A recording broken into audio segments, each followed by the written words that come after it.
Welcome to the Whitetail Legacy Podcast. Tomorrow is opening day. This morning, didn't have a great hunt. Deer didn't move like usual. We just got set up in the middle of this bedding thicket. We've been saving this spot for the rut. It's a nice, I think it's a nice buck.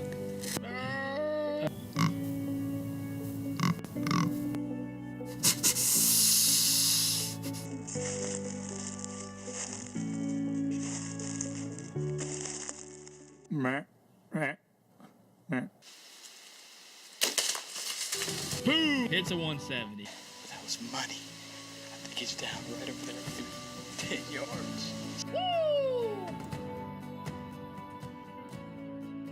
Whitetail Legacy Podcast, bringing you back to the hunt and leaving a legacy. Baller rut. Whitetail Legacy Podcast coming at you with another baller episode. Next level. Talking about the veteran creator, the VIP, Veteran Innovative Products. Getting a good elk story from him. That was an awesome story, man. Yeah. I'll tell you what, you guys are in for just an epic elk story. Something that we haven't covered a lot on this episode because we don't really know much about it. We don't know anything west of Illinois. No. And we're not afraid to say we know absolutely nothing about elk. Right. We think you remember when we were talking about velvet bucks in Kansas? Yeah. Velvet mule deer. Somebody lit us up somewhere. Oh, yeah. They were like, these guys, just stop talking. Right. They don't know anything. But, hey, we embrace it. So we're really excited for VIP, man. There's some major announcements in this episode for them. A little company doing big things for themselves and for a lot of other people. A lot of other people. A lot of veterans. And it is just from the hard work of himself, from Matt, and his whole team, his wife, Chris, everybody doing their part. And it was really cool that, he's the creator of this broadhead, but he shouted out everybody. He shouted out his family. He shouted out his staff. He shouted out the people that are building it. He shouted out us. He shouted out the people that are shooting his broadhead and believing in him instead of believing that a famous person said, I shoot this broadhead, so that's what I'm going to shoot. Right. Or going with the market trend. And there is some talk on here about we try to put out nothing negative on this episode, or on any episode. We want to be positive about all bow hunters, and I think this episode does a really good job of instilling that. Even if someone shoots something different than you or hunts different than you, we're all hunters, so we all need to stick together and make it a positive thing. So when non-hunters look at it, they don't think it's a negative thing. We're bashing each other. So that's one good message for this episode. And another good message for this episode is tell your buddies you love them, man, because you never know. You never know when you might not get that chance to talk to them again. So, and one thing that I jotted down here is it's not about who's there when you're born; it's about who's there when you're gone. Yeah. And that's what Matt kind of covers, with his elk story. And what I just said right there is one thing my dad told me. As I was a young teenager, he's just trying to teach you how to be, a young man into a man, and that's how you measure the impact you've had on people's lives, and tells you what kind of person you were. Yeah, if you might have 20 friends, but none of them show up, Yeah, then it shows you what you were. You didn't make an impact on people's life, and I think Gerald made a huge impact. So yeah. I can't wait to read that, by the way. Yeah, that article, we're gonna get that article and tag it with this link because it's very well written, and it's just awesome to be able to listen to a story and then read an article that he's talking about. So we're gonna get right into the people that make this podcast possible. I'm gonna start off with Ingram. I'm just itching to get my turkey mount back to get you guys a picture. It's got to be getting close. So this is a shout out for Ingram. I know you think you're gonna get your turkey back before you get a deer back? Yeah, I'm hoping. What? I know you're listening. I'm ready for the European turkey skull, man. I want to see that beetle work. That beetle work is killer. That's kind of like booty work, but beetle work. Trademark. Just rolling in the pre-podcast talk there. Yeah, this stuff that flies out, If these studio walls could just We lost like 6 listens right there. People are like, click. Not listen to that. But yeah, guys, the Beatles, Yeah, is the way to go. If you guys got any skull work that you want to do, that's the way to go. So you can send it right to his doorstep. As we get closer to the season, we'll put his address out. We'll put his phone number out. We'll let you guys know how to get a hold of him. Ingram Outdoor Obsessions on Facebook and Instagram. Check him out. Hit the like button. Follow him. He's going to be posting a lot of pictures of what he's rolling out. And you're not going to want to miss it. No. Talked about ECW calls. We got our grunt tubes now. They're rocking. We can't wait to get them out there. We're going to be posting some pics soon. Guy nailed them. I like a nice dark wood. We got, these, we tell you every time, but this is handmade by a veteran, all American made, local trees, grunt tube. I mean, I don't know, you could buy a grunt tube made by a huge product that's or a huge company that's plastic, and it's going to do the same thing. But why not buy a grunt tube made by a veteran, handmade, engraved, whatever you want, for the same price? Well, it doesn't make sense to me that you'd buy a plastic one and you only get the grunt. Yeah, this here's got the 5 settings. Yeah, that has no detail, has no history behind it, has no story. Some machine made it, they shipped it off, packaged it, and goes. This is made by a veteran, packaged in America, all American trees, engraved to whatever you want, for the same price as any other grunt tube. I don't know how you get better. Jeff had this on the lathe just spinning away, just making this right here. Making this call. I mean, his hard work is in this call, handmade wood call. And you can get custom wood if you want. You can pretty much tell him what you want, and he'll build it. Yeah, he can do some exotics, he said. You'd have to get in contact with him. We don't have the details on the exotics. He said you want to be careful what noise or what wood you use, because different wood make different noises, and some resonate better than others. Right. But he's a technician on those calls. He's a professional. So he ain't gonna steer you wrong. No, he ain't gonna steer you wrong. We're gonna talk about what this episode's all about, the veteran innovative products. We hit the veteran broadhead on this again. The freaking broadhead's too good not to talk about, and they're a big supporter of this podcast, sharing, believing in us from when we first started. Right. Just believing in what we're doing, and believing that if we have a dream to have a podcast, no matter what the haters say, or no matter what people put you down, that you can do it. So, funny story, I just went back and, I was getting all the VIP shout-outs organized up for the 1 through 50 broadhead giveaway, and had to go all the way back to episode 1. Don't do it, guys. Don't do it. Do not. Start about episode 8 or 9, and then just go from there. Yeah, it's not too bad from there on. Watch out for episode 12. But episode other than that, 12 it's good. is rough. We got all the bugs kicked out and kind of got our flow. And just like when you're starting anything, but like I told homie, it's gonna be cool to look back in 10 years to those first episodes and be like, man, we were dumb. Dude, I was looking back just now, 6 months. I was like, holy shit. Yeah. Who let us on the airwaves? Yeah. We got a very special VIP shout out in this. This is a Gerald. This podcast is dedicated to Gerald. I want to put that out. We talk broadheads, we talk bear hunt, we talk caribou. We also talk about elk, and a lot of it is dedicated to Gerald. And one thing I will shout out, this podcast starts a little different than most. We kind of got Matt started, and the stuff was so raw and so original that we just hit the record button, which I think is so cool. Right. It's so unscripted that we're like in a story, and he's just telling us just to kind of get started, like the warm up when we're talking, and then we just hit the record button.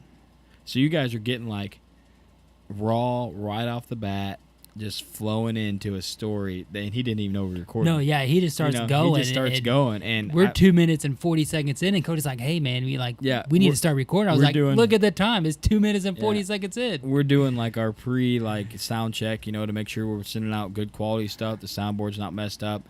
All the auxiliary cords are plugged in, and then I'm like, "Dude, we just need to roll this because this is awesome. I mean, it's so valuable." Like I said, we will share the link to the article that was in Peterson's Hunting. Peterson Hunting. And I just wanted to say a special thanks to Gerald's family. He is an Air Force veteran. I never did get to meet him, but listening to the story that Matt tells and reading it in the article really let me know what kind of guy that Gerald is. And like I told Matt, he's the kind of guy that I would like to hang out with. And just like he said, at his funeral, there was, hundreds and hundreds of people there. And that just shows you that, what you said, it's not who you know, or, when you're doing good, who's there. It's when you're doing bad, who's there, or at the end, who's there. And that really shows the people that you touched during life, and not just the people that were in it because it was cool, or in it because you were going places and they wanted to tag along. I would say the guy took Matt, and Matt shot a monster bull. Yeah. And the dude was pumped for him. Yeah. Bigger than he's ever shot. Right. And, Matt said, he was a little down, but he was still pumped up for Matt. Yeah. And then, lo and behold, what happens next? Yeah. You guys have to wait and see. But this is a tearjerker, man. It'll get you close. If you guys got a hunting buddy out there, tell them that you love them. I mean... and I've been wanting to say this for a couple podcasts. I just haven't been able to fit it in yet. Like, we love the people that are partnered with us on this podcast. They're rocking out some badass product, and the better thing about that is the people that stand behind the product are way better than anything that they could produce, because they are just top-notch people. Yeah. Partnering with them guys alone is awesome. Yeah, like Jeff, he's just, his son just went into the military. I mean, just dropped him off at basic training. Right. I mean now I'm gonna be thinking his son. We need to get his son for a VIP shout out. I mean that's just how these people are, and Matt doing his service and then believing in us and being so passionate about a product that just. He just doesn't care, man. No. He just loves it, and it just bleeds out of him. He eats, sleeps, and breathes broadheads and killing animals. Yep. I mean, he thinks he was put on this earth to build broadheads, and I think he was too, because he is conquering. I mean, yeah, he's dominating. And just like back to what I was saying, when we went to Elmwood, we helped Chris set up his booth.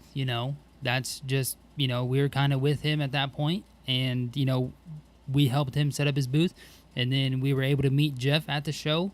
We didn't know that things were going to work out like they did, and we were going to end up, he was going to end up partnering with us. But I tell you what, if he's going to be there next year, man, we'll help him carry all his stuff in, because he had a whole bunch of stuff. That's what it takes, man. I think you get a lot more in life if you reach out and help people. Some say the good guy never wins, but I believe the good guy does if you're helping good people. Just like we are. We're super blessed to do this podcast, just like we say every week. When we have an emotional episode like this, it kind of hits us more deep, and we just really want to say thank you to our listeners again. You guys are just rocking it. We're recording this earlier, but we had a 1,200 listen week right before this. I mean, so that's huge, man. You guys are putting the word out. You guys are being baller. That's all I got to say. Yeah. You guys are just... You're crushing it for us, and I hope you guys are enjoying what we're putting out. And since this is a veteran episode, we're gonna do 2 VIP shout outs. So hit him with the second VIP shout out. How about the first one? Oh no, yeah. First one was Jared. Yeah. Okay, my fault. So for the VIP shout out on the second, I've got Matthew Hawkins. He was in the Albany National Guard for 12 years and 3 months. His job is the Infantry Assault Squad Leader with the ACO 178th Infantry. He served a 17-month tour in Afghanistan. Also took part in sandbagging of the flood on the Mississippi River back in 2008. His specialized training is he's completed Air Assault School. He has some other specialized school in search and rescue, business, combat life-saving, confined space rescue, structural collapse, hazmat technician. He's cross-trained as a 74D, which is a chemical, biological, radiological, and nuclear specialist. And he said there's a whole bunch more stuff. He just can't pinpoint everything. Matthew made it sound like he'd done a lot.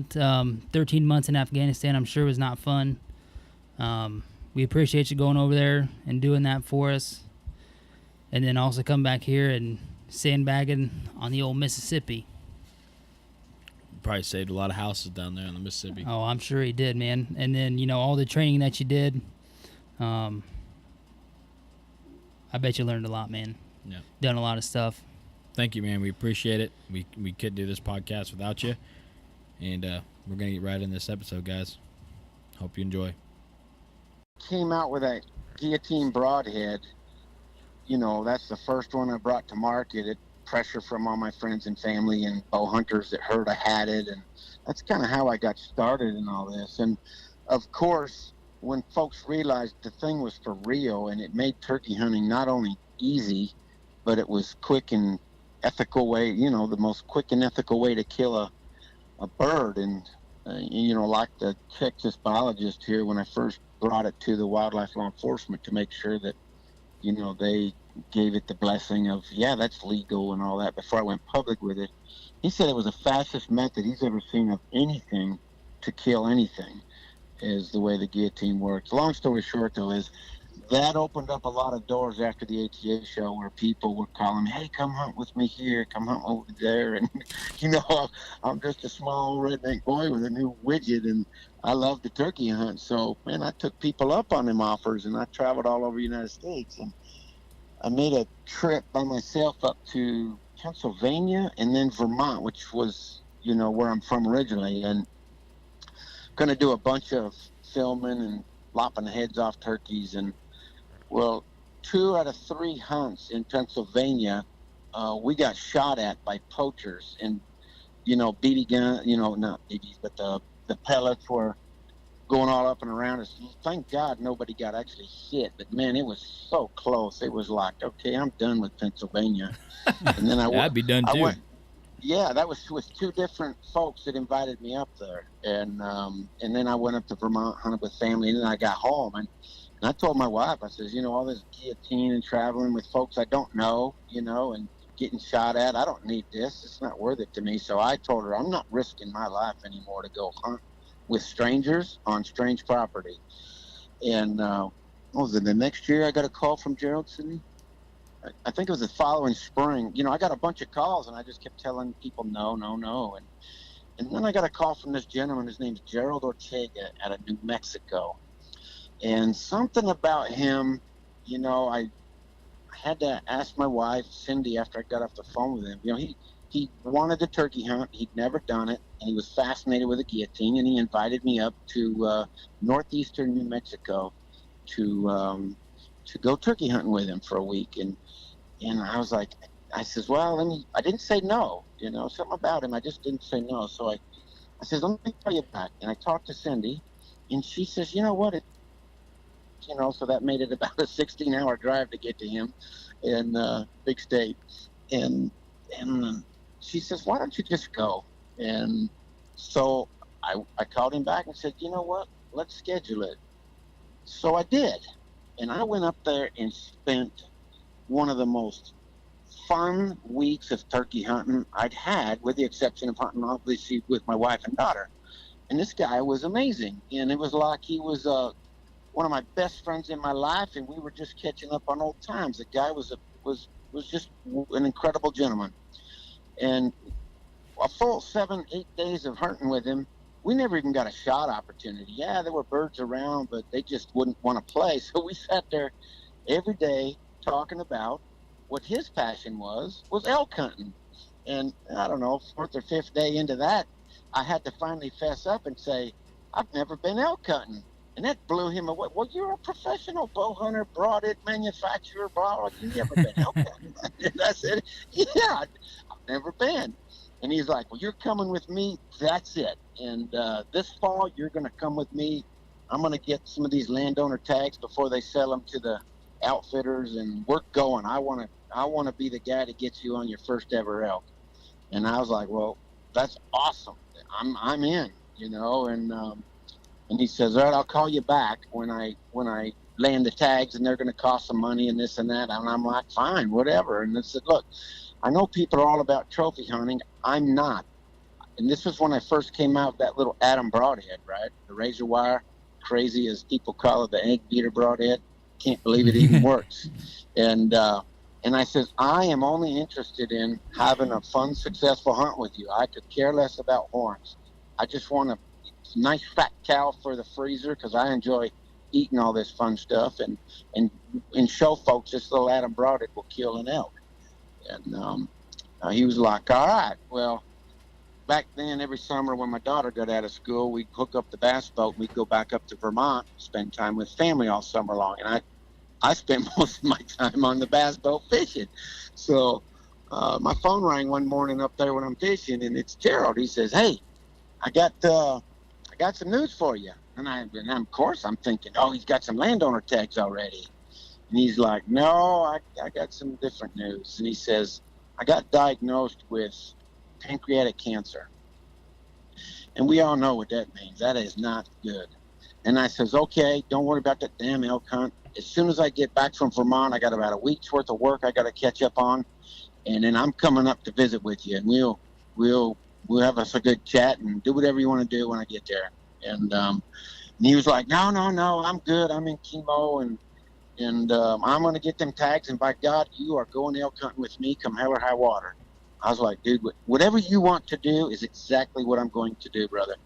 And then he ended up calling me back in, like the end of July and 1st of August, and says, I got the tags, and my cousin's going to hunt with us, and we all got tags, and you be up here by such and such a date. And that was about a week after I got back from a caribou hunt. So I went caribou hunting in northern Canada with my buddies. Actually, he's my business partner now, Chris Albrecht. We thumped the hell out of caribou up there with the Adam broadhead. So I came home, unpacked, clean clothes, packed back up, went elk hunting with Gerald, right?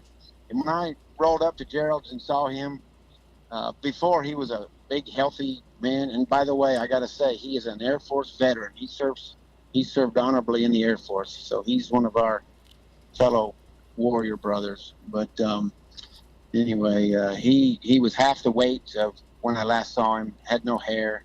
It was taking its toll on him. And I was like, look, we don't have to go do this damn elk hunting, because you could see he was tired. And he was like, nope, we're going. So our routine was we'd get up in the morning, we'd go chase elk, and then for the morning, and then, they go lay down in the dark timber or whatever. And then we'd come down off the mountain. We'd feed Gerald and put him to bed so he can rest up. He'd wake himself up so we didn't miss the evening hunt, where we try to catch him coming down.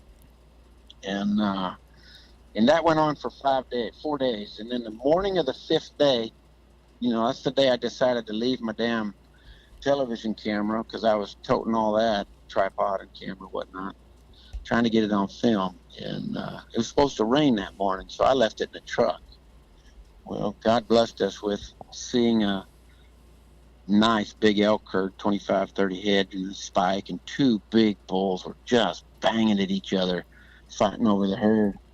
And Gerald had one of them little Montana pop-up decoys. It looks like they took the picture of a south end of a northbound cow elk, and he says, Matt, get up in that little finger of pinyon trees, with tall grass in amongst it, and I'm going to get back here about 75 yards and start calling when you're set. So I sneaked up in there. His cousin circled around in the dark timber to go around to where the cows were and see if he couldn't get one of those.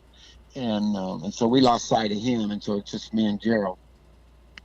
Well, that one big, they were both equally big bulls, and they fought their way into the dark timber out of sight. And as soon as one of them popped back up, it popped back out up on the field. It looked over at all them cows, and then Gerald just gave one cow call on his call. And, I knew nothing about elk hunting. I'd never done it before. And as soon as he gave that cow call, it sounded to me like a real cow. It made me turn my head and look. And anyway, he got that bull's attention, and that bull came on a string, trotting down the field.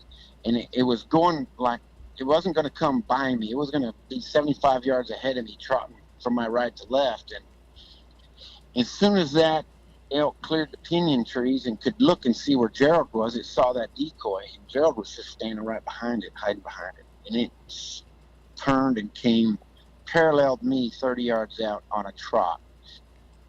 I practiced all summer long on moving targets in elk with Gerald. And that I 12 that thing, and Gerald could not believe I actually took the shot. Me, after we were standing over this dead elk, it didn't go 60 yards and fell over dead in about 45 seconds. And Gerald admitted to me, he says, Matt, he says, I was pulling my bow back in preparation for that bull to stop near where the decoy was. He says, I had no idea you could shoot like that. Anyway, we're standing over this big old elk and hugging and dancing and just, you know, being quite thankful we were blessed with this monster. And he's, you know, he was a very Christian gentleman, Catholic, you know, very religious. And he says, I'm just going to admit to you and God that of all the years that I've guided for the outfitters around here and we've hunted with rifle, muzzleloader, and bow, I've never seen an elk this big.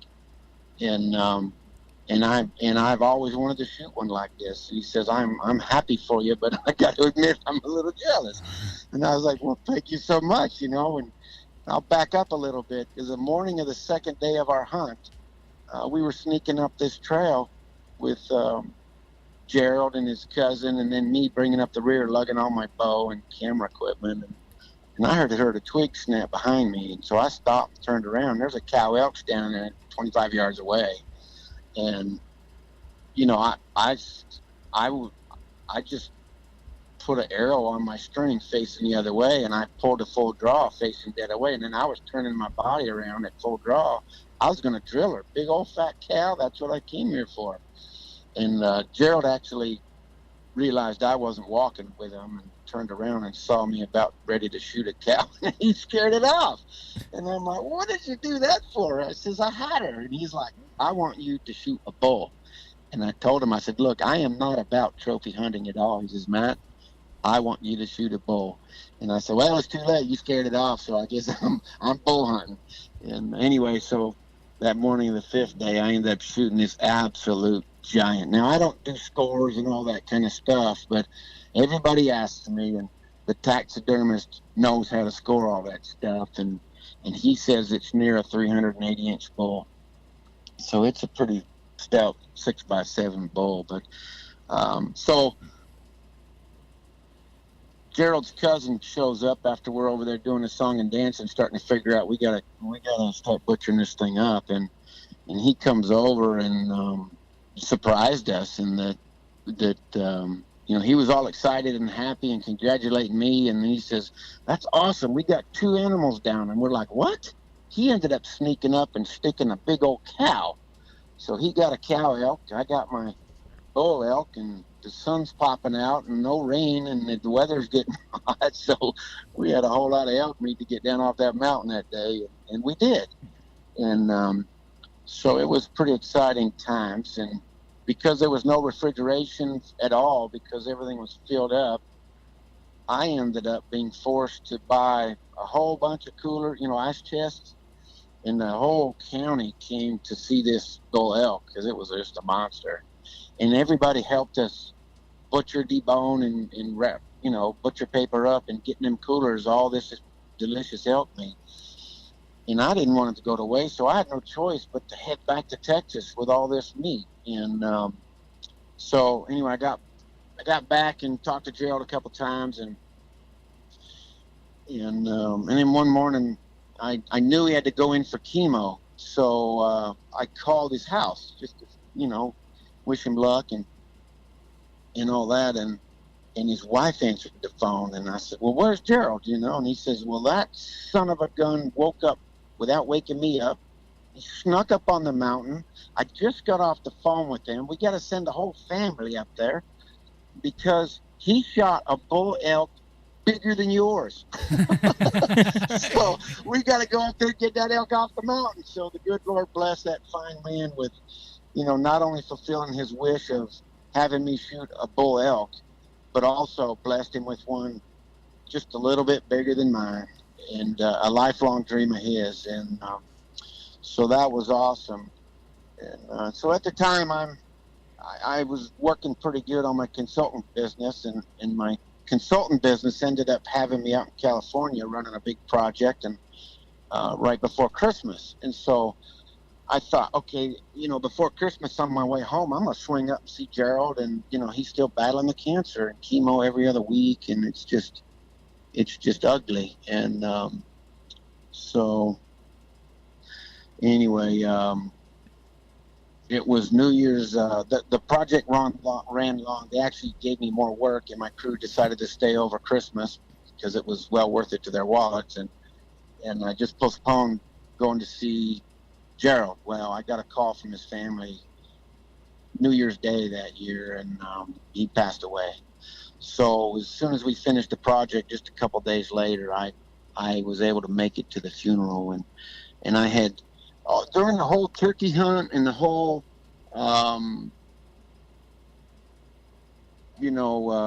elk hunt, I was so impressed with this young man that I decided to keep a daily journal, and I couldn't wait for my wife and daughter to meet him. And so I kept a daily log hunt journal, and I thought, well, someday my wife and daughter are going to find it and learn how I really feel about hunting and everything, and how blessed I was to meet Gerald. And on that day that I got the call, I had to write another entry in my journal about how I felt at that moment, and how sad I was, but how obviously blessed I was to meet him. So my best friend in the world, one of them, one of my closest friends in the world is Chris Albrecht, and now he's my business partner. And I realized at that moment when I got done writing what I wrote, that grown men don't tell their friends, their other male friends, that they love them. They're, he's my buddy, whatever, in typical redneck fashion. But on that day, I had to call Chris up and say, nobody says this anymore, and I don't want to end up like Gerald, where I don't have time or energy to say it. So I'm going to call you up and just let you know that I love you, and I want you to read something when I get, I'm going to email this to you. So anyway, I emailed him my journal. I pretty much kind of condensed it down into an article of why I wrote my journal. I used the word article, but I didn't intend for it to be published. And when Chris read it, he was,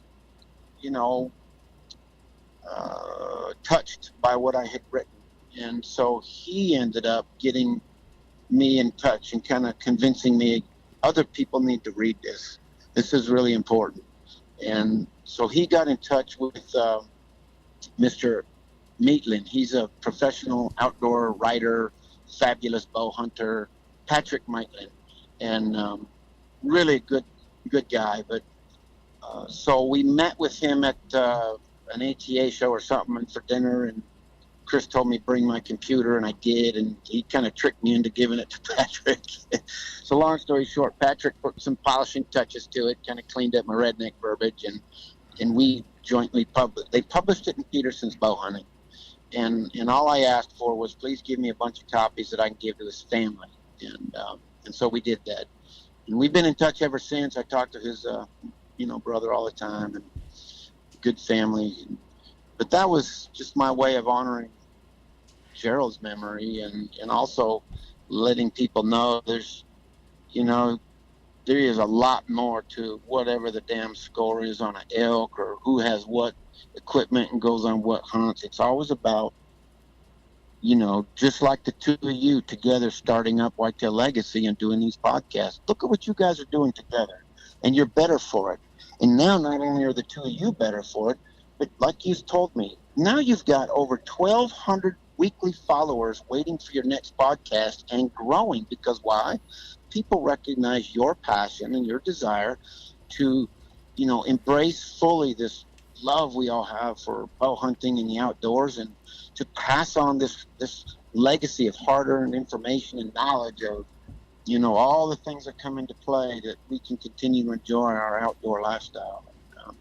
So that's kind of what the article was. But anyway, you guys are getting me all choked up, because it brings back like it was yesterday. I got that call from his family. I was quite blessed to go to the funeral, okay? And I drove there from California, and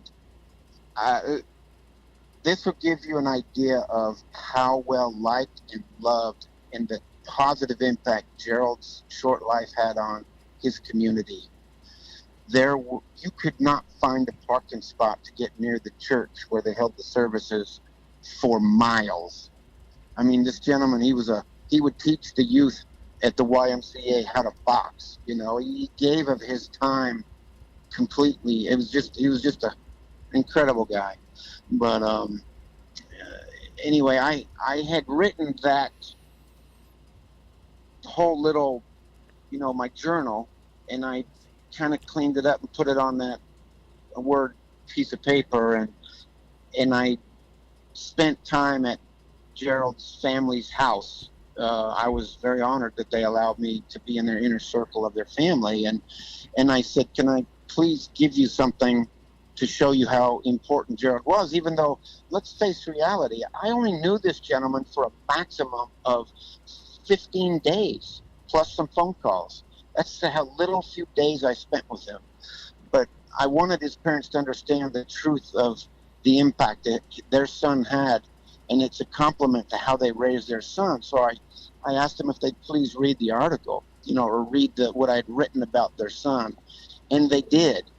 And of course, they greatly appreciated the honor I showed their son, and to them as parents to raise him.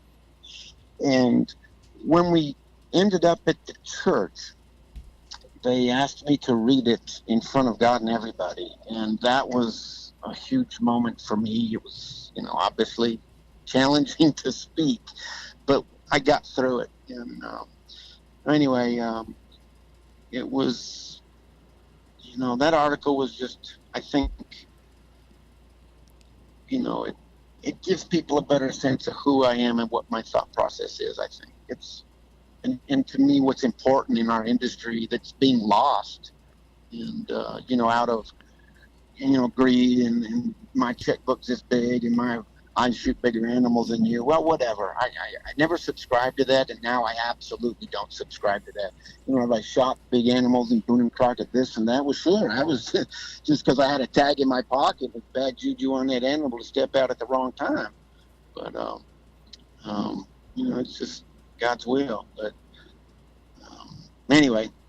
Yeah, I know when I read that story, I was moved by it, and I almost felt like I personally knew Gerald just by reading that story. So I want to ask you, would that be something that you could share with me so we could tag it along with this episode so people could read the writing too? Well, yeah, you can Google it. Google my amigo Peterson's bow hunting. Okay, yeah, we'll make sure and tag that link with this episode so people can read that article. I think it was very well written, and then I felt like I was there with you guys, and then I felt like I would want to hang out with Gerald. Like he would be the kind of guy that you would really want to hang out with. When I read that, I was like, wow, this is it's very detailed. To hunt makes you feel. It's almost like you're like in my mind, I'm imagining every word that you're saying and going along with the story, and it was very good story. That's why I wanted to share it, and then to be able to share Jared with more people, because I think that being that kind of person, inviting someone out hunting and then being genuine and just being a good friend goes a lot longer in people's eyes than, like you said, I've shot 2 or 3 200 inchers or Boone and Crockett's, or some people relate to that, but some people relate to the people that are just genuine good people that want to help everybody grow and learn, and I think that's just who Jared was. Yeah, that's him. He was a very giving, generous person. He didn't have a lot to give except time and knowledge, and that's more valuable than financial.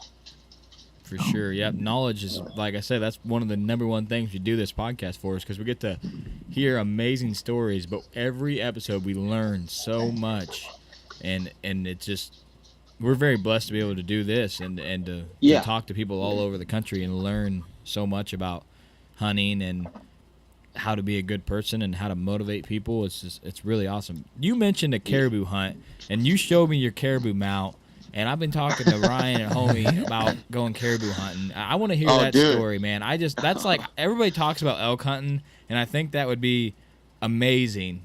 But I really want to go caribou hunting. It's just those animals just fascinate me. Their racks, their bodies, and I heard they're delicious. So that is my most favorite game animal to eat. I'm telling you, their meat it's delicious. And that kind of ties into Veteran Innovative Products, and is that, you know, I came out with the Guillotine and the Atom, and I debuted it at the ATA show. I think I'd been at 2 ATA shows, the second or maybe the third ATA show, and I had made friends with somebody there that was representing some other archery company selling sights and stuff. And anyway, he had a mutual friend, and he said, hey, we're going to be going down to Texas from Georgia, and we're going to go hunt javelina and pig. And I said, well, are you coming down I-35? And they're like, yeah. I said, well, let me know when. I just live 15 miles from that, and we'll meet and have lunch or something. We'll chat broadheads. I'll meet your friend. And well, that friend turned out to be Chris Albrecht, right? My current business partner and one of my best friends. And so that's how our relationship started. And they were already scheduled to go on some caribou hunt. And they thought, hey, we got an opening. You want to go? Of course, I got to run that one by Mama. And, my wife is like, oh, just go. So, you know, we figured out how to make it work financially, and off we went. And so, you know what they say about, caribou, they walk, you know, they just keep walking, trotting, whatever, and you can never catch up with them. Well, Chris and I proved that wrong. It was a fun hunt. I could send you, I'll probably text me your email address. I know I got it somewhere, but just text it to me again, and I'll email you a short clip of the video of me putting an atom through this bull I got on my wall here now. And Chris videoed it. It was fun. I recommend it. Go. Yeah, where'd you go to hunt them? We went up in the Leaf River region of northern Quebec, and we took a float plane 126 miles from the nearest civilization, and they dropped us on a lake, and there was some plywood cabins there, and there was a cook and a guide, and we showed up. There was 6 of us, and all of us only had archery equipment, no guns at all. We didn't bring a gun. And when we got off, the guide was like, well, where's your guns? We were like, well, we're bow hunters. We don't shoot guns. He said we're like the first group that never showed up with a gun in all the 20 whatever years he'd been guiding. He'd never seen that before. Well, out of all of us, we had 12 tags to fill. By the end of the hunt, we filled 9 of them. And it was a hunt. I mean, they weren't just running everywhere like you see on the TV. We had to go after them. And we learned the fun of when you go after them like 5 miles from the lake, and kill one. Well, that's 5 miles of meat package you got to get back to the lake. Whew, that was a workout. I'm glad I did it when I was younger. But, yeah, just you telling the story of, you know, in Quebec, float plane, that's the hunt for me, just like you're saying. If I shoot an animal, great, but the adventure and the story that you can tell your kids and your grandkids about you going up, you know, that's just this. I gotta do that. I gotta go on an adventure hunt where you're just out there with some really good buddies, and you're just hunting every day. You're not thinking about anything but hunting, no work, you know, nothing like that, and you're just living, waking up with sunrise, and man, just. It's not all peaches and cream, I'll tell you, because Chris and, you know, some of us got scars from that trip, just from the magnitude of the millions of black flies that eat you, or constantly they're chewing on you. And so you definitely do your homework and go prepared. Yeah, for sure. But I wouldn't trade it for the world. Oh my God, that was such a good memory. I mean, and when you go into the camp where you buy your licenses, you know, when they ask you, well, do you want a bear tag? Do you want a ptarmigan tag? Do you want a fishing license? Get it all. I'll tell you, get it all. I almost got a bear. You know, there was one up there. The next morning I went and the weather changed, so he never showed back up. But I tagged out on my 2 caribou, and then I went bear hunting, and I shot ptarmigan, and I caught some big, beautiful trout, and we ate those. They made ptarmigan stew, and you walk along the ground, and everywhere you look, it's just blueberries. So you can walk along and eat handfuls of blueberries all day long. you can. There's little streams everywhere up there, and so you can just stick your lips in the string and drink the water. It's so clean, pure, and delicious. And it was really a good experience. I highly recommend saving your nickels and getting up there with a buddy of yours and just do it.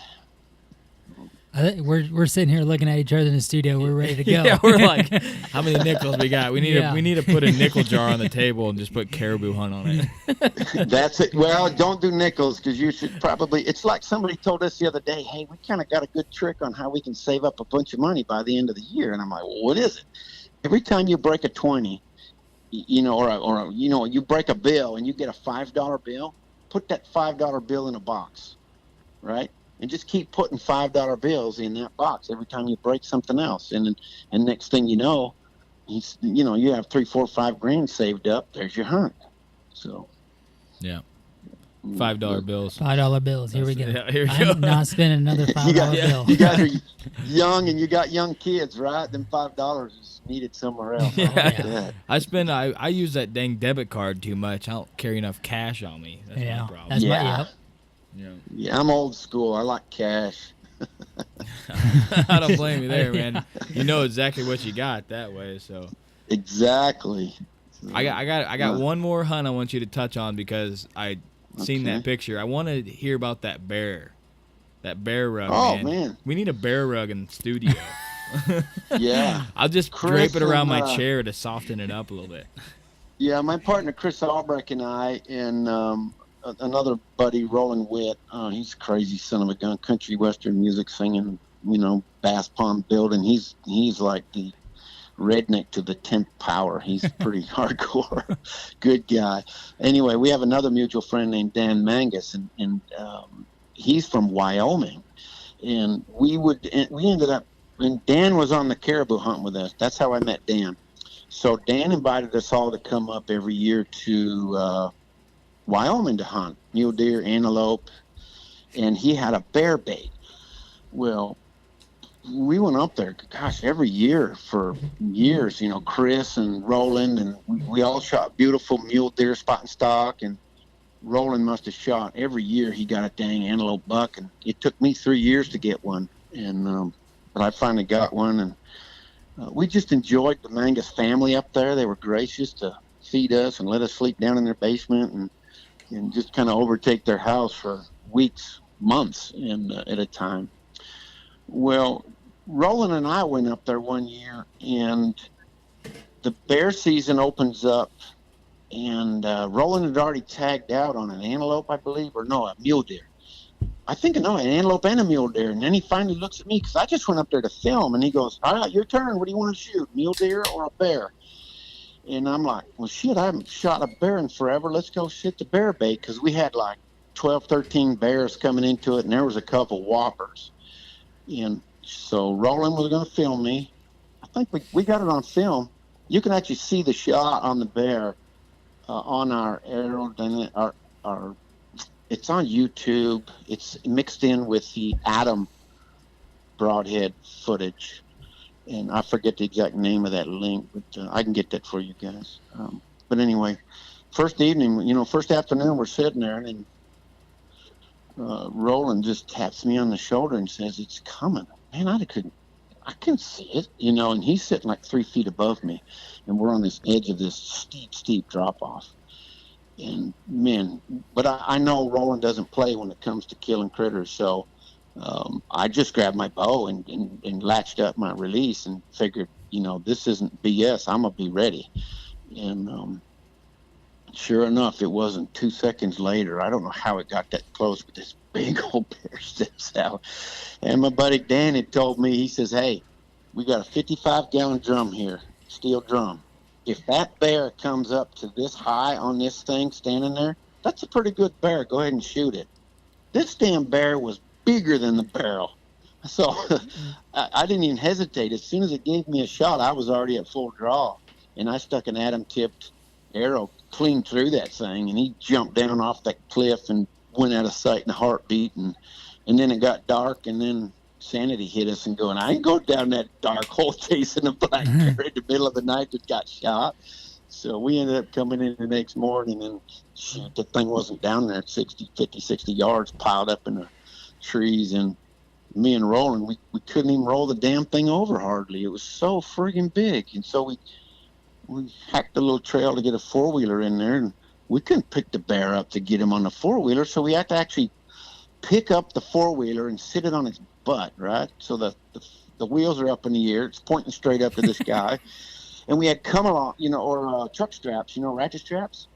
And we strapped that four-wheeler in place like that, and then we rolled the bear up to it, strapped it up best we could, and then we couldn't pull the damn four-wheeler's nose back down to all four tires on the ground. So we had to ratchet strap that, one little ratchet at a time, and then we finally got it down on all four, and then we could kind of roll the bear farther into the center of the buggy, and so there we were. We got gravity working for us now, and so we strapped it all up best we could, and I had a Polaris 500 back then.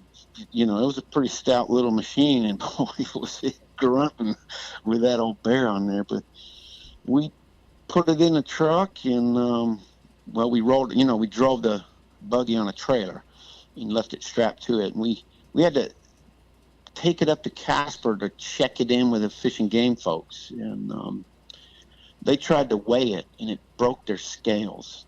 They hadn't had a bear that big before. So anyway, when it took the whole back of your couch, and I didn't know it was a couch. I thought it was just a bear standing there. I was like, that is a giant black bear. Yeah, it's huge. Yeah. And so my wife and I, we just moved into this house, and so I got all my game animals up now except for the bear rug. I've left it over that because it is so big and so heavy. You don't want to just put it in the wall with mollies holding it up to just pull out. We had that happen. That's why I know that. So, we don't know what we're going to do with that bear rug. We think we might just leave it laying over the back end of the couch. So I would say, here we are trying to wrestle a 250-pound whitetail. You guys are up there wrestling this bear around, and we think we got it rough. Yeah. Yeah, I'm glad I have a buddy like Roland Witt. He's a stout son of a gun country boy. I mean, he grabs a hold of something and it moves, and he was grunting. So it was fun. It was, all these memories are just, I think it's why we hunt. You're going to get old someday, and by God, you better do things while you're young, because when you get old, you can't do it. And you're going to have something to talk about, right? Yeah. Yeah. Got to have something to entertain the grandkids. Yeah. Like my grandkid's going to grow up, and he's going to be walking around this house looking at all these critters hanging on the walls, and we're going to have some good storytelling times. And then we're going to go out in the backyard, and I'm going to teach him to shoot a bow and cast a bait caster, and yank lips off bass and skin out some deer, and we're going to have a good time. Yeah, it sounds like an awesome time is what it sounds like. He couldn't have a better teacher. Yeah, he couldn't have a better teacher. I mean, geez, as much knowledge you have and as many trips you've been on, Is he going to get a discount on veterans? Yeah. Yeah. What's that? Is he going to get a discount on veterans? No. I got bills, man. Yeah, we hear you. Matt, one thing I want to touch on with that bear hunt, you sent an Adam through the bear.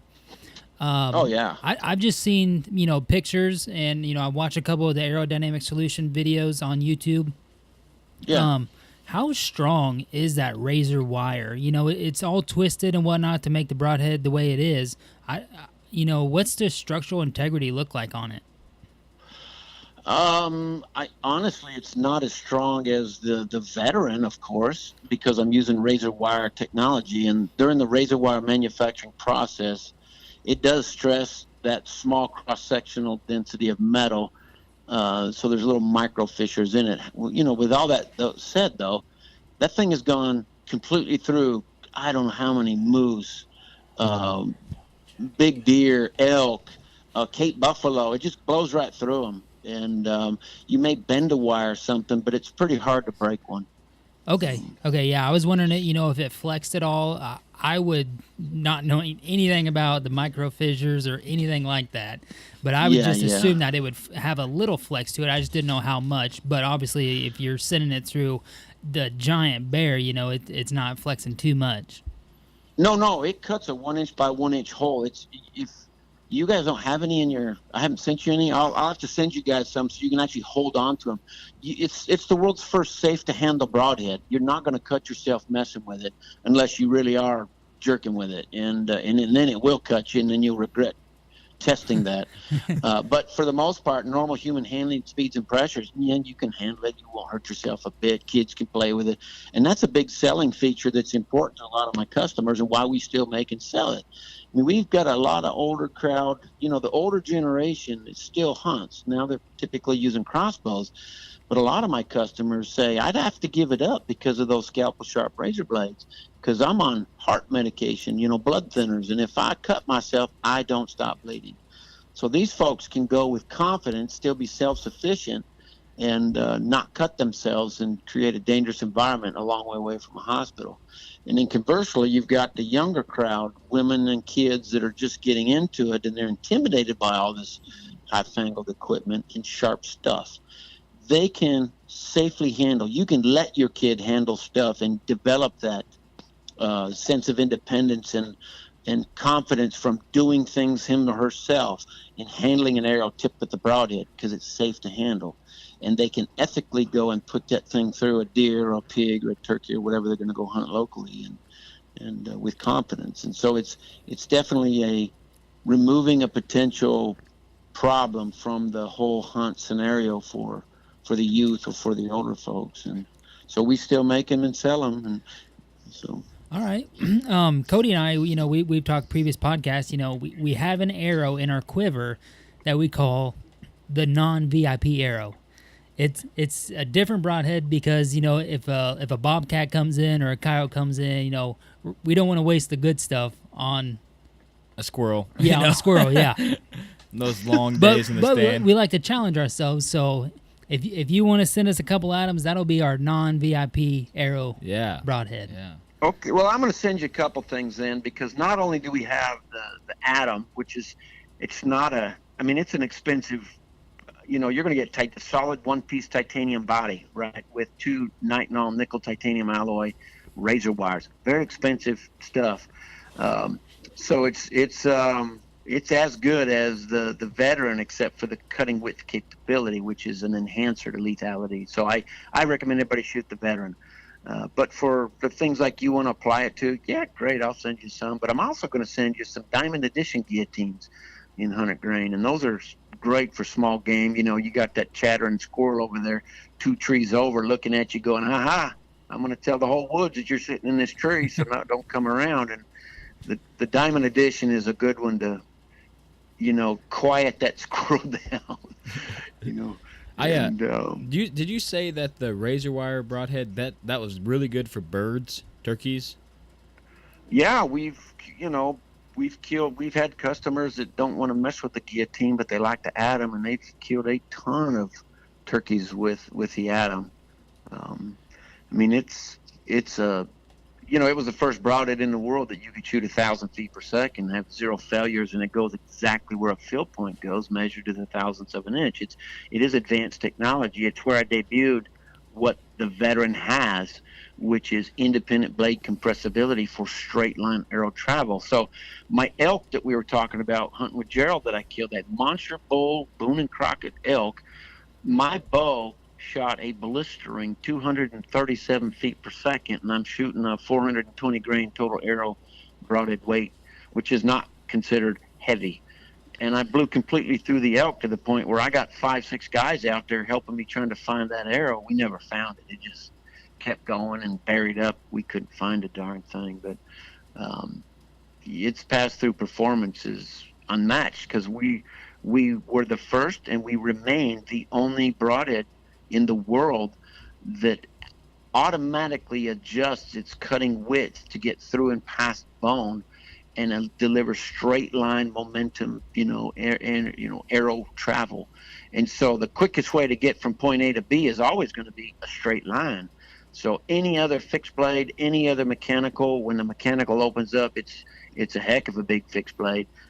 They all are rigid and have to force that full cutting width through bone to get, even if they do get in, they've deflected a lot to get in. And it definitely robs away from penetrating distance potential.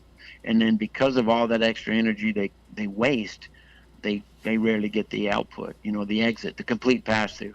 And I don't deem the broadhead sticking out the other side a complete pass-through. I mean the whole arrow, boom, right through completely. So you have a free, open wound channel. Yeah, that's the number one reason we shoot veterans is because of the pass-throughs. Everything I have shot, I've never got a pass-through on a turkey before until I shot a veteran. It just seems like, when I don't want to shout out names, when I shoot other mechanicals, they just get caught up in a turkey. I don't know if it's just the feathers and the bone structure is so tight. No, it's not. A turkey is easy to kill. It's a matter of the realities of a few things that come into play. On all other broadheads, one of the critical things is what's called mechanical advantage. Not that it's a mechanical broadhead, because the fixed blade broadheads, it's the length to width ratio. The efficiency of the length to width ratio, long and lean penetrates easier than short and wide, right? It's just common sense. And so now you throw in another variable that nobody thinks about on broadheads and penetration on animals, living animals. They are responding to your sound of your bow or crossbow going up in microseconds. They're able to start their body moving away from that sound. So it's the same reason a catcher who catches a fastball at 100 miles an hour, he's not breaking every bone in his body because he's not rigid in how he catches the ball. He catches it and absorbs the impact over time and distance, right? He moves closer to his body.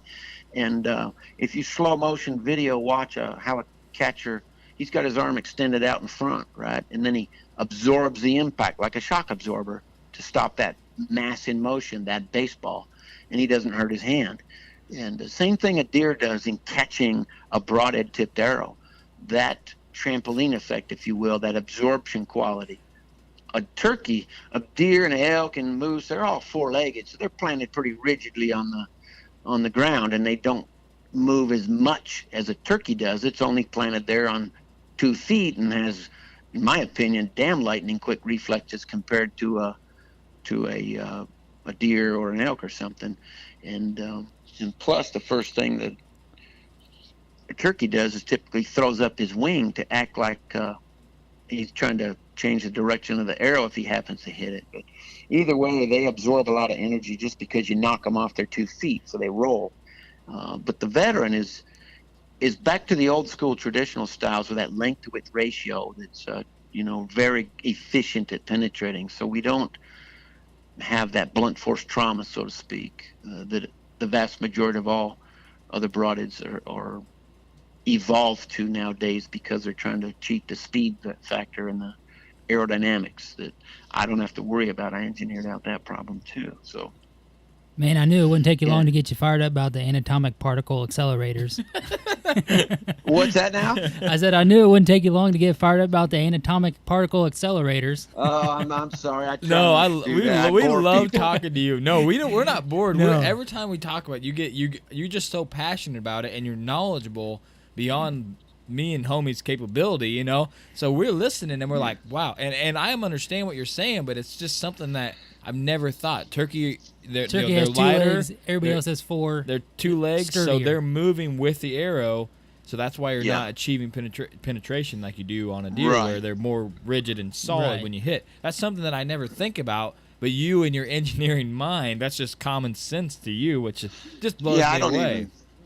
Here's the thing. I got on recently. You guys I think you saw it, Cody, that there's a bunch of professional hunters down in Africa when they talk about losing an animal. That's the reason I got into this, was to engineer a broadhead to where when all things go south, I'm going north and I'm going to kill that animal or give you the highest opportunity to kill the animal. The folks down in Africa deal with very dangerous game, and so they've evolved to the point where, yes, I do promote the fact that you all should be shooting, in my opinion, whether you're shooting 120 feet per second traditional or you're shooting, a 375 foot per second compound or a 500 foot per second crossbow, I think we all should be amplifying the mass in motion, which penetrates. It amplifies the ease of penetration. So even when you have a bad shot or you've impact bone before you get to the vitals, it minimizes deflection and it amplifies tremendously the amount of momentum you have to just keep going through that animal. And what that does is amplifies a quick ethical kill and an what I always strive for is the ultimate goal, a quick recovery of your animal. We don't lose animals. We're less apt to lose animals. So when I get in a conversation with these guys down in Africa, it always defaults to the same thing. Dr. Ed Ashby's lethality studies born out of Africa, and there's nothing better, and you should all be shooting single bevel broadheads. Well, my studies, if they prove that that's a fact, of course, I would be making single bevel broadheads. But my studies show the opposite.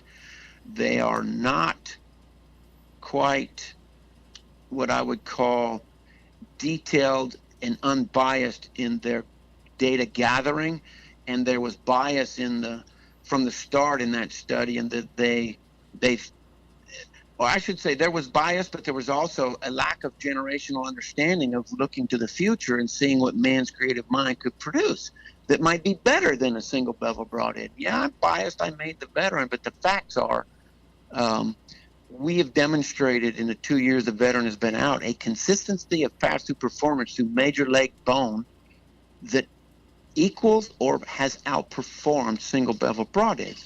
And it's easy to discuss why for people that are open and willing to discuss why with an open mind and understand there is new technology and facts and forensics and laws of physics that explain why.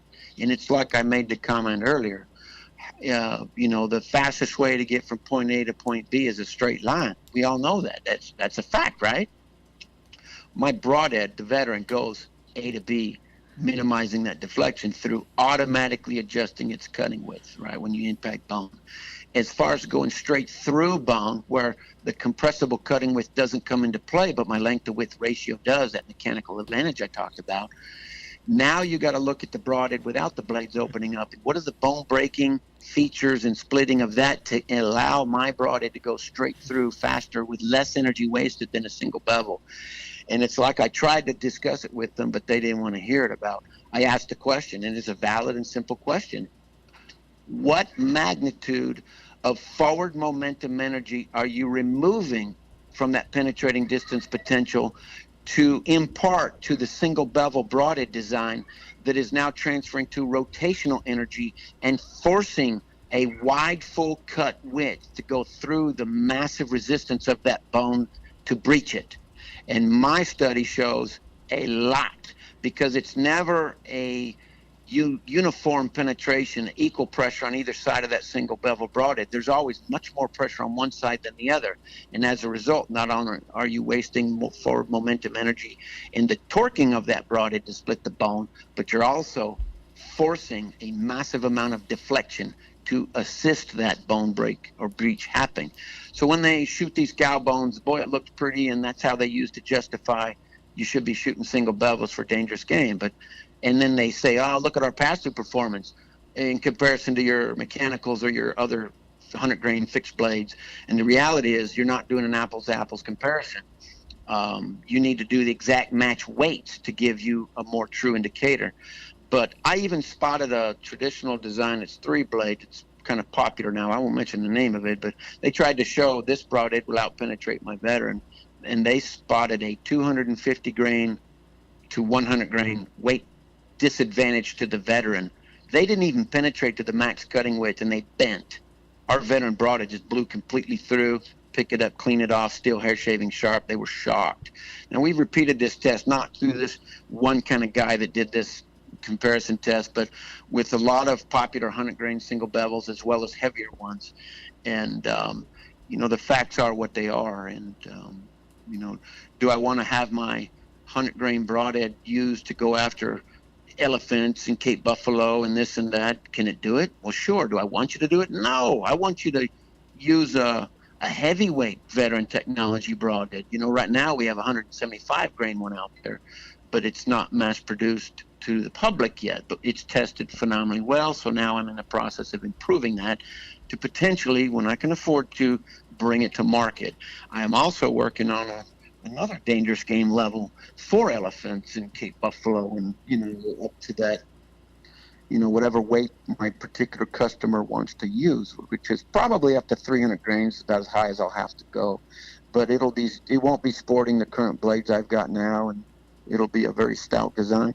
Yeah, I did see that guy commenting on that post, and And I like I said, I have no idea or have done no digging into African animals. You know, that's something I study it extensively because, in my opinion, an African animals, the way they've been genetically engineered and evolved over time, is they have a will to live that is ridiculous.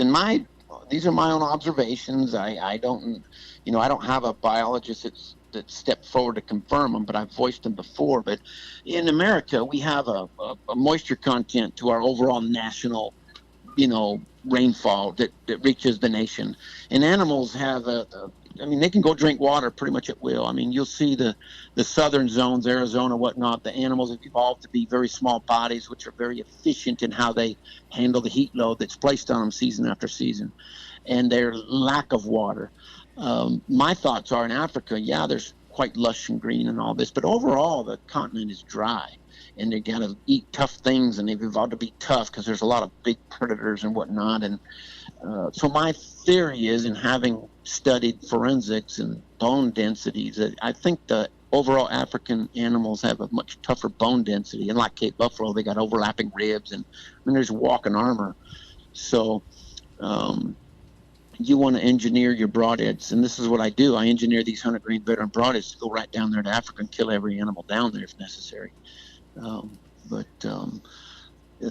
Anyway, it's with those folks on the forum that they got to talking, and that one gentleman from Oklahoma, for example, I've guided down there and for all these years and this and that, and it raised the question with folks that have the inability to open their mind to new possibilities and better studies than what historically has been published. And I've never published my studies. I just won't do it. I'm not going to give my competitors a leg up on how I derived my thought processes and all that. I'm just not going to do it. I only do it when I have to go and testify before wildlife law enforcement for defending my designs to be remained legal.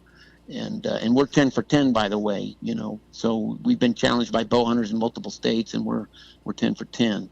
That my facts are facts, and their assumptions are just exactly what they are. They think they know what they're talking about, and they actually don't. But down in Africa, the way these people come across on these forums, and it's not just them, it's all forums when it comes to talking bow hunting and broadheads and killing, and it's a mob mentality. And I've been bow hunting 35 years, and I've killed all these animals, and this is the best one in the world, blah, blah, blah. And I'm like, okay, that's well and good. Now, why is it better than this one?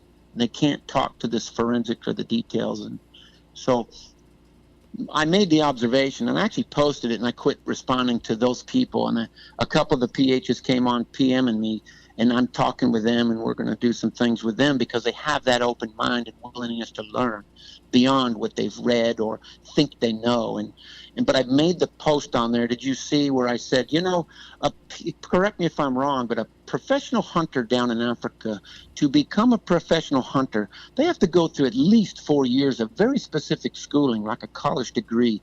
And they also have to mentor under somebody that already has a professional hunting license for years until they're finally past their tests and all their qualifications, and they're awarded the title of professional hunting status. I mean, that's a big honor down there. And of course, I and everybody I know puts a lot of weight and respect on them earning that title.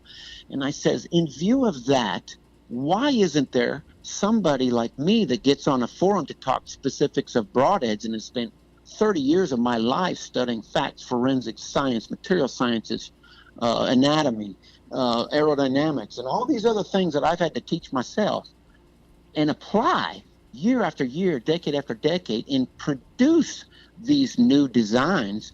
Why am I so disrespected or treated as an offhanded remark, or the weight of my conversation is proved invalid and dismissed by somebody that says, well, I'm a professional hunter, or I've supported them for all these years as an outfitter or whatever, and your opinion doesn't matter. Yet I have facts, science, and forensics to back up what I talk about, and we have to listen to those folks go, because I said so. That's why you have to believe me, and you don't know what you're talking about. Well, I find that pervasive throughout the industry, and it's why I really try to check myself when I start participating in those type of forums, because I get whacked. The keyboard cowboy just chew me up and spit me out. So, yeah, I don't understand why people don't try to think about what you're saying, because I mean, maybe it's just because I know you and I've talked to you and you know what you're talking about. I just don't know if they think that you're just shooting from the hip and you don't really know or what. But I mean, you're stating facts on there, and I don't understand. I kind of touched on it there last week about it, and I don't understand it. Yeah, I try to be open-minded in that, I'm pretty clever at all the stuff I've learned, and then I've applied it. It's a matter of knowing something, but then if you know so much more than me, well, what have you done with it? Do it. Do Exactly. something. Show me. Where are your patents? Where's your products on the market? Or you just make them for yourself? Show us. And 100% of the time, there's no response to that. And it's really a no-win argument. I don't like to do that. But so what I try to pass on is, look, if we talking together, you, Cody, and myself are talking, right? We all have something to learn from each other. Yeah, I got a little higher skill level in some areas, but you guys got a little higher skill level in some areas I may not have thought of. And by us talking with an open mind is we all learn and grow collectively. And I'll give you an example. The veteran broadhead. Man, I'm so proud of that thing. When I debuted it, we are just having a 98% animal recovery rate. The blades are opening up more than 98% of the time, and I'm thinking it's good to go. And what did my customers tell me? Matt, it's not quite right. You know what? Looking at it with an open mind and away from the bias of my ego, if you want to call it that, I'm like, you know what? They're right. I better get damn busy on this because they're telling me I need to improve. So we did. So we came out with that new improved blade lock ring, and by gosh, now we've absolutely don't have any of those problems anymore that they were pointing the finger at or concerns of theirs. And the broadhead got better as a result of it. So even as much as I know, I still don't know everything, and I can do better. And it is the poking and prodding of those that question me that allow that to happen. So I keep an open mind that I don't know everything. And I'm always trying to learn. And I just wish some of that would be reciprocated, because these folks will discover the fact that what a lot of people in 2 years now are trying to tell other people, like you see on the forums, that, I've used this veteran broadhead 2 years now, and I haven't had any troubles, and I've killed, 5, 6, 7 animals with the same broadhead and just cleaned it off, and it's still going. And we don't practice with them. We don't have to sight in with them. They are field point accurate, and all this fun stuff is, I don't have to say much anymore, and because our customers are speaking volumes now based off the one thing that is will stand the test of time, and that's the truth. And, it's not no phony Facebook marketing. It's the truth. I like to get on those forums because, for one, I feel like broadhead's is almost like a taboo topic in the hunting world. Yeah. And when you start going into it, everybody has their thing, and it don't matter if you said these things will. I guarantee you, if you bought these, you'd shoot a 160 every year. They still wouldn't buy them. They would still shoot what they shot because that's what they're confident with. So after I tell them why I'm passionate about a product, I tell them, if you are having luck with what you're having, go for it. But there's going to be a time, just like I had, where you might recover the animal, but it's not as good as it would have been if you would have had a veteran on the end. Just having a pass. You're right. Yeah. Here's the thing, and why I understand their mob mentality or their passion for the particular brand, make, model of what they're using. That's all great. I embrace that, because if you go in the woods with a more confident attitude, you're going to have better results. But here's the reality of the facts and the forensics, and this is born over a bunch of independent different studies. 20 yards and in is typically the study criteria, right? I actually did 20 and 40 yards because an average bow hunter, the average distance a bow hunter in North America is going to shoot an arrow at a live living animal of any species or any make, model, size is 38 yards and less. That's the overall average of 98. Yes, there's people that shoot 100 whatever yard. Great. We're talking the vast majority is less than 40 yards. So I did a study of 40 yards and in and 20 yards and in. And so here's the reality of the forensic results of all this studies compiled. Fixed blade broadheads will deliver you a recovered animal approximately 83% of the time at 20 yards and in. Mechanicals will deliver you a recovered animal 87 to 88% of the time at 20 yards and in. When you move that out to 40 yards, now you're talking a lot longer in air time, and you're talking an animal has an opportunity, more time to move out of the way or move, right? And so these couple things combined, plus you start factoring in fixed blade broadheads. Yes, they still perform, but now you're more apt to have a marginal shot. So their fixed blade broadhead is less cutting width, and so a marginal hit, you just may not get enough of that vital. And so your recovery rates drop for fixed blades. They also drop for mechanicals, because now you're out there at the extreme range of the mechanicals, and they've already, as soon as they leave the string, they start decelerating. So at 40 yards, your arrow's not traveling what it did through the chronograph or what they marketed it as, right? Especially if you're using feathers, which is what I prefer to use. But so it's decelerating always. So you're losing momentum for penetrating distance potential. And the broadheads, and this is one of the reasons I engineered the veteran like I did, was I didn't want to waste energy deploying my blades.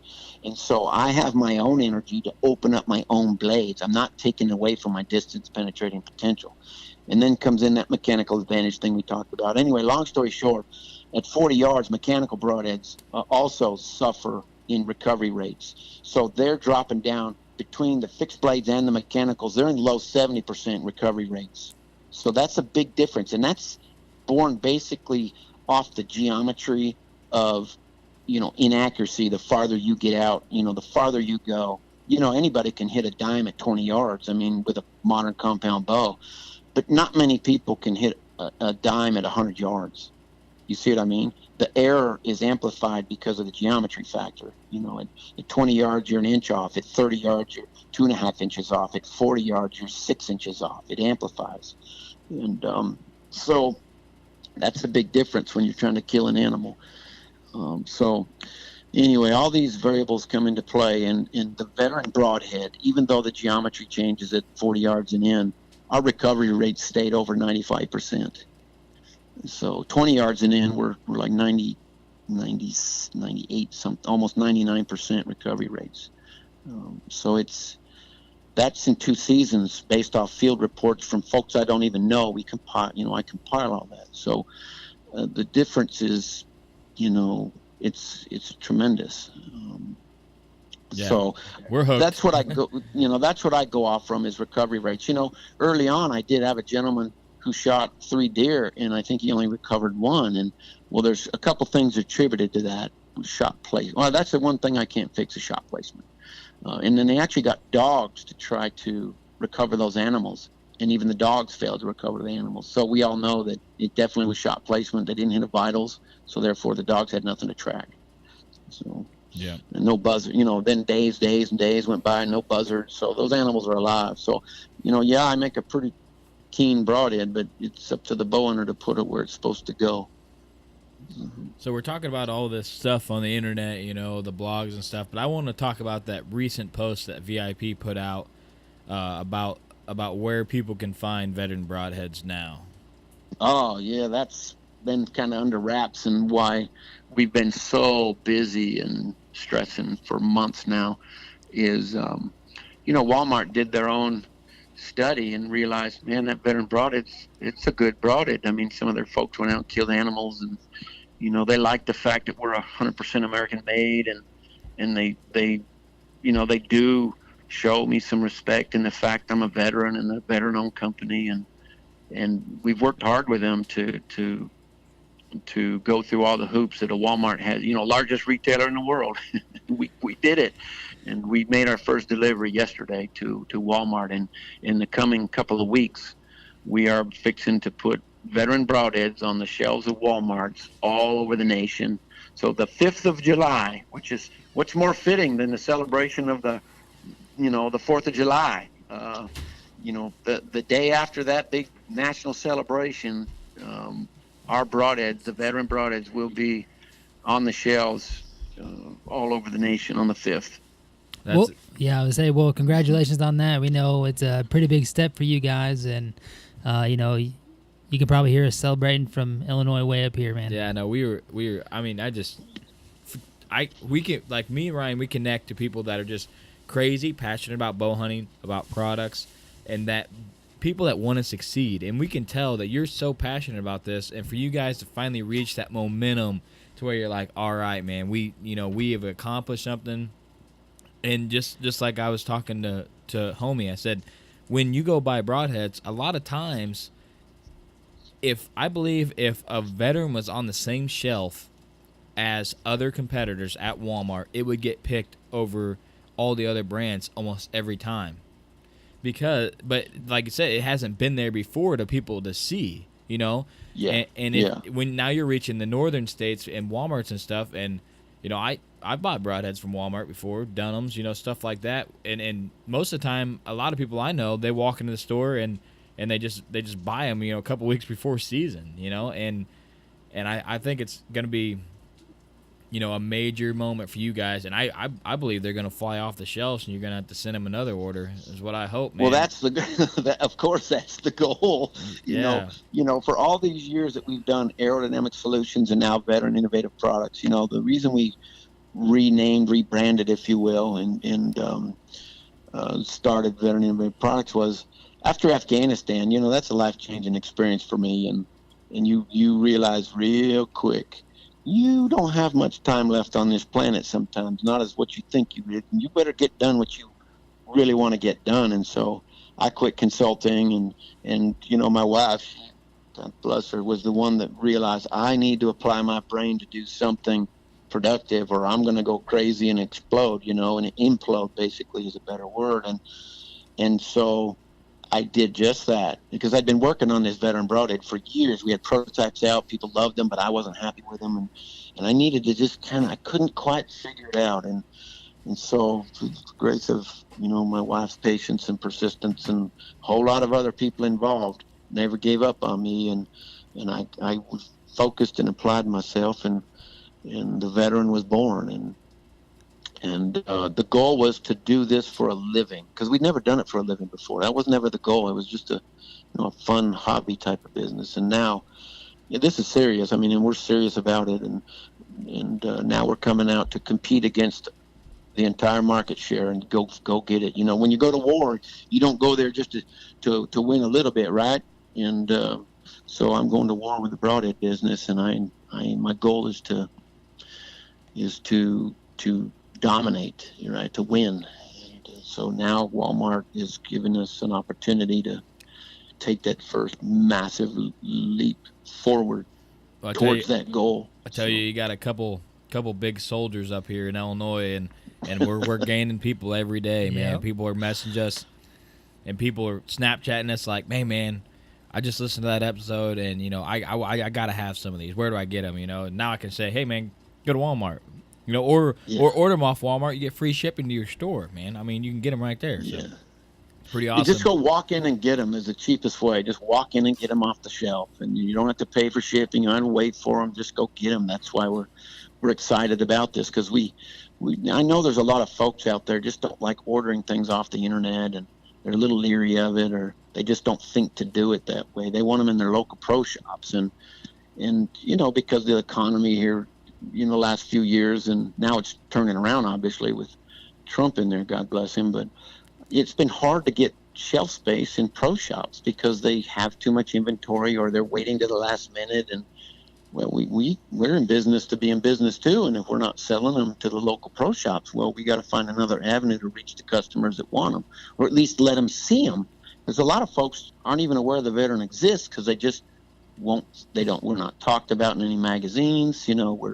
Our social media reach is our best outlet, but it's hard for folks that work 40, 50, 60 hours a week, and they don't read the hunting magazines. Of course, we're not in those, but they go to the pro shop when they have the time and get what they need. And if we're not there, they don't even know about us. So being in a Walmart and spreading the word that we're there, they're much more likely to see it, because everybody goes to Walmart, right? Yeah.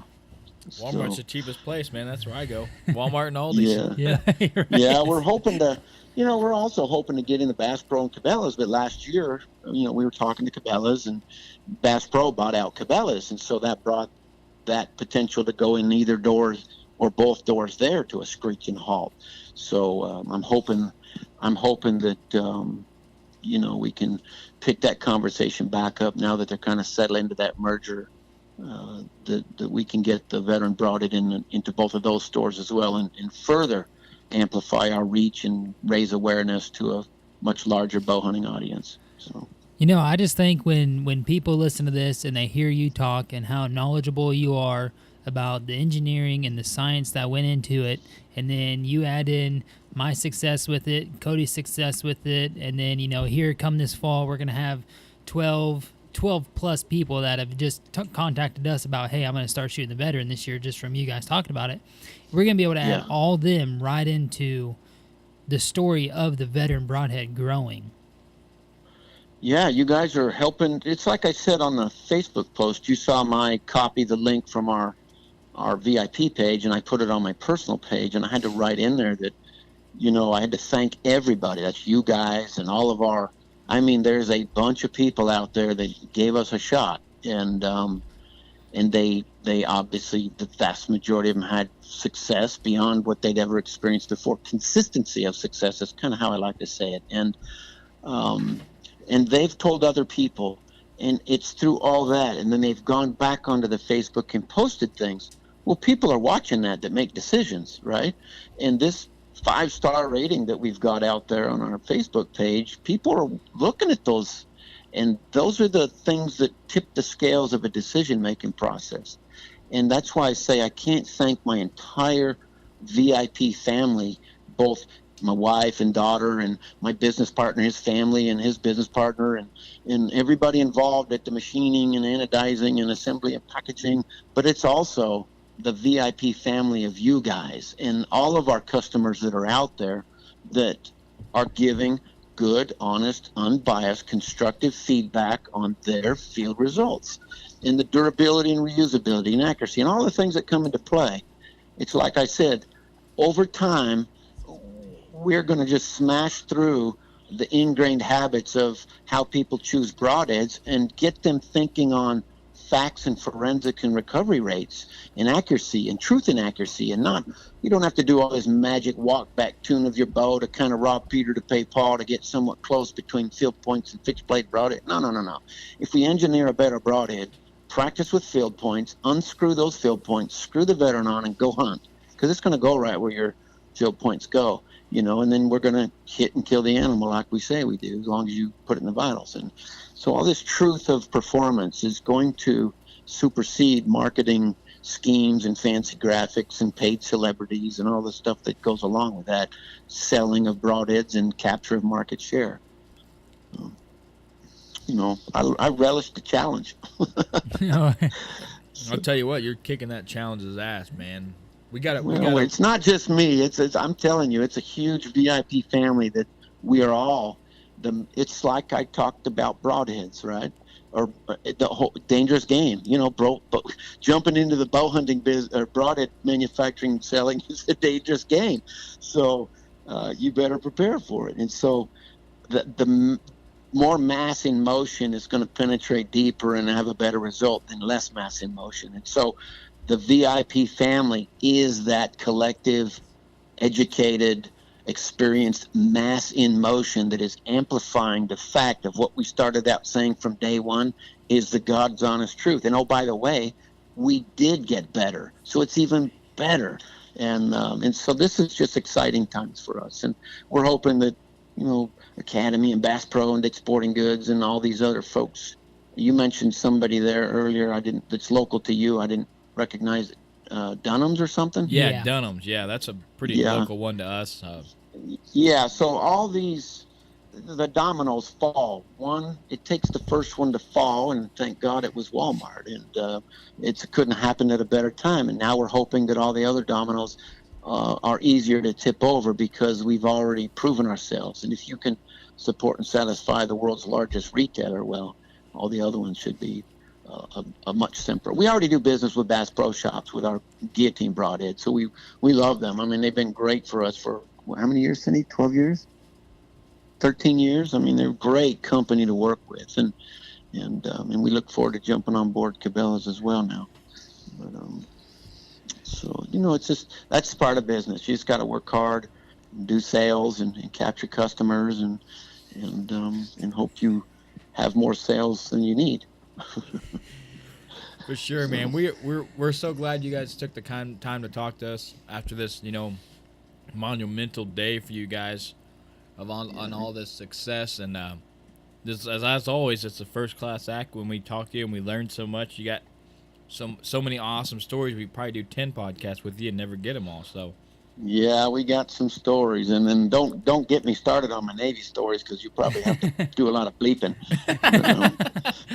Look, I'd like to kind of wrap this whole. I know we talked about folks on Facebook and conversations and all there and all, but we did touch on what's most important to me, in that I do end such conversations with, typically when there's folks that are just particularly hard-headed and inflexible in their thoughts or open minds. And I do tell folks, look, with whatever you choose to put on the end of your arrow, we're all bow hunting family, and we all need to stick together. So if you're happier with some other make model besides what I manufacture and sell, that's great.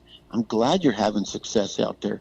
Pass on to the next generation our bow hunting passions, and just be safe, have fun, and I hope you shoot the biggest animal of your dreams. And so it doesn't, because it goes back to what we talked about with Gerald. The trophies and all that stuff really don't matter.